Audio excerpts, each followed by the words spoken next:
Hello, this is Dan. In this video, we will go over the gameplay of The Majority 2. The Majority 2 is a two-player game where your goal is to create political factions stronger than your opponent.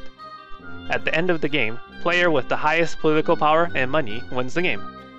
The game is played in turns. One player will complete his or her turn, then the other player's turn begins.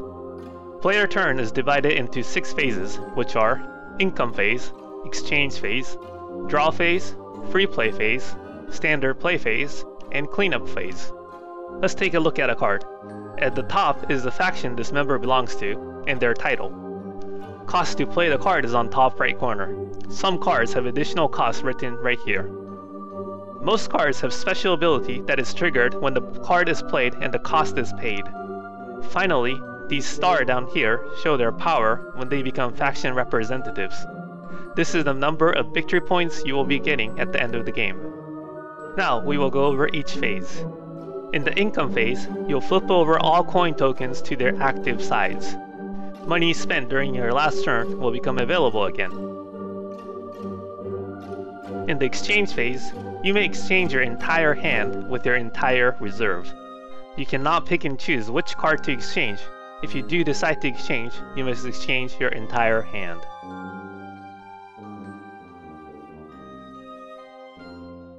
In the draw phase, you may draw cards from the deck and add them to your hand.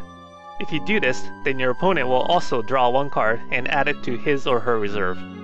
The number of cards you draw depends on how many factions your opponents have.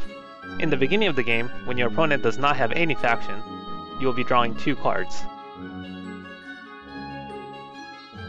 In the free play phase, you may play one card from your hand without paying its cost.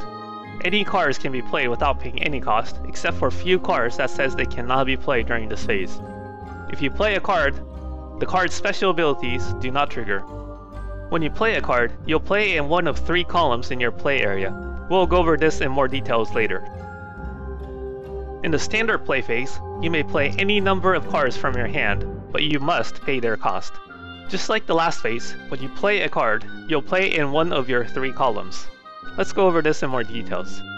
When you play a card, you may add the new card in the same column, or create a new column, up to 3 columns. First, you must pay the cost by flipping over coin tokens. After playing the card, you will trigger the special ability of that card. This card says to draw 2 cards and add them to your reserve. Finally, you'll check your columns and form a faction if you have 5 or more cards in a column. In this example, nothing happens, but let's take a look at another example.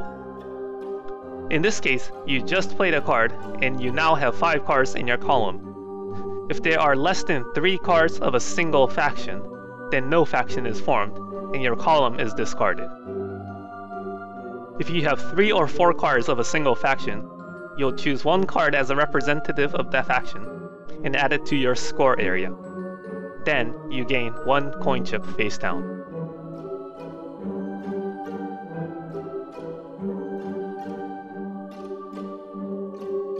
If you have 5 or more cards of a single faction, you do the same, but instead you gain 2 coins face down.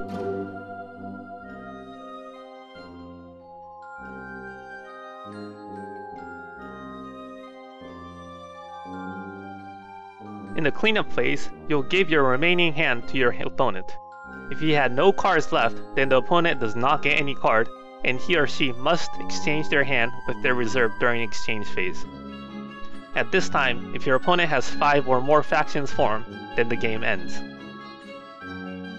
Now it is your opponent's turn. He or she will start with the income phase. The game will continue going back and forth in this manner.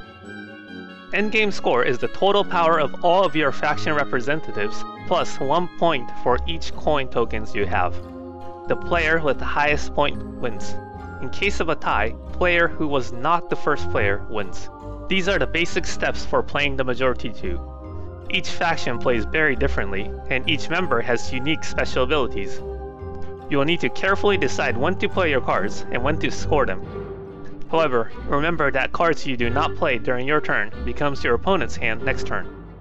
Sometimes it is necessary to play a card just so that your opponent doesn't get it. That is it. Hope you've enjoyed the video. Thanks for watching.